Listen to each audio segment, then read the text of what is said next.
We're going to do a couple of things now. Going back to the purpose here, we're looking at ways that we can empower students the way they kind of frankly expect to be empowered and controlling their learning to some degree. When it comes to reading, one of the things that we're saying here with this particular site, and this is one of many, is that perhaps a new way of thinking about reading is thinking of ways to put lots of choices in front of them and give them that, even if frankly if it's more of a false sense of control over what they're reading. You can certainly direct their reading quite a bit, and I'm going to show you a few ways to do that.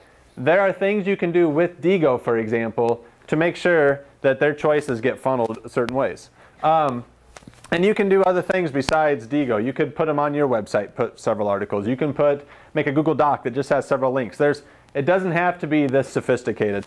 But one of the reasons Diigo sort of jumped off the page a little bit as a way to promote student choice when they read, if I look at this one, Undoing the Industrial Revolution, this is a good example of where I probably failed in terms of what I should have done. Like if I were in a real classroom and honestly wanting kids to read this article for this purpose, one of the things I can kind of tell by the comments, and the comments were exactly what they should have been given my prompt, just respond to this article.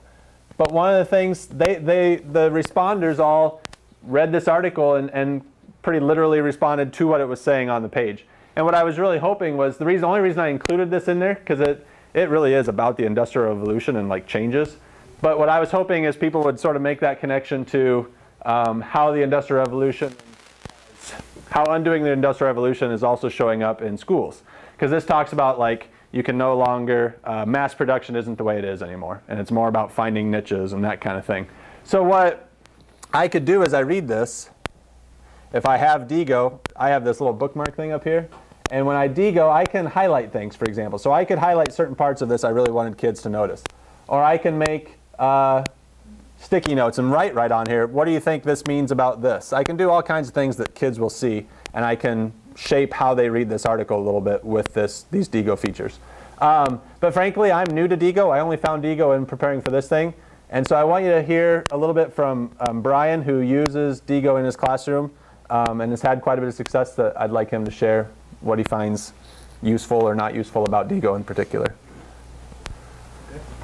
All right, well, I guess Rob just asked me why I use Diigo with my kids, and the quick answer was I wanted a way that kids could share. It's a social bookmarking tool, so I could give them things, articles to read that I could have an easy way of putting that in front of them. But then that's what I did 2 years ago. And then last year I started by adding a group, kind of like what Rob was walking us through today, which would allow the kids to then be able to post their own stories or comment on other people's content that they put on there too. And I use it most often just for bell work. If I don't have something specific for bell work to do that day, then it is please get on Diigo, find a story, post on it, those sorts of things. And the kids, I guess the response has been pretty good from kids that use it pretty well. And depending on the article, of course, you'll get a lot of comments. And I need to change I have some feedback that I did on a forum. I need to change that because I'm kind of anecdotal. That are more interested in reading each other's content. They're basically kind of comment lurking through the thread and reading what other kids are writing and discussing and debating in the comments. And they don't even really get too far into the reading itself. And then, so I thought that was kind of an interesting trend that I've seen this year a lot more than in the past. I have from the survey that I give kids about 25 to 30%. Once we start doing it in class, they'll use it outside.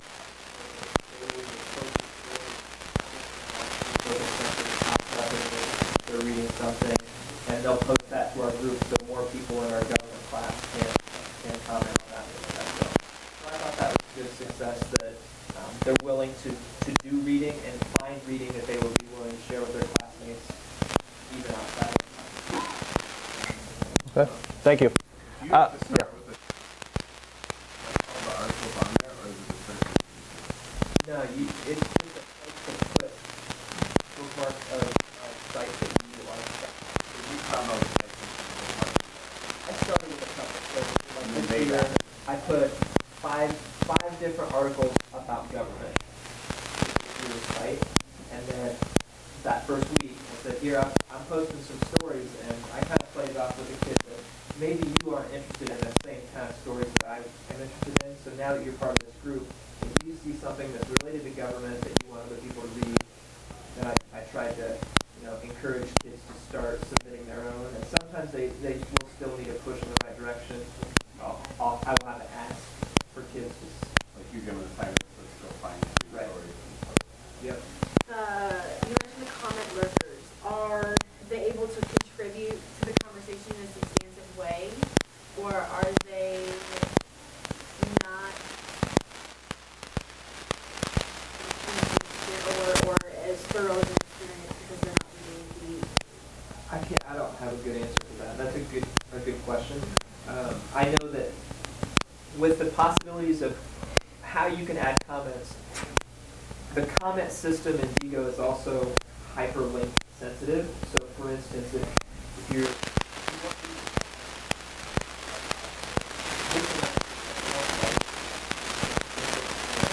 in my government class, whether the Supreme Court is going to hear the issue of that was one of the most widely commented on threads, and there were 2 or 3 different times that kids would find other websites that had with that topic and say, well, here's an interesting site that has pro cons of this topic, and so they would link an article within those comments. So I am seeing that more. Any other questions? One of the things too that I found about Diigo is that if you, just for your own benefit, without even thinking about your students, if you are somebody who sees a lot of stuff online and has a hard time like organizing it, it's really helpful. For me, for example, I will see a lot of like, I'll get a link to an article and I'll read it. And I'll think, man, that's pretty cool, but I don't care about it right this second. Diigo is great because I could tag it a certain way and say, like,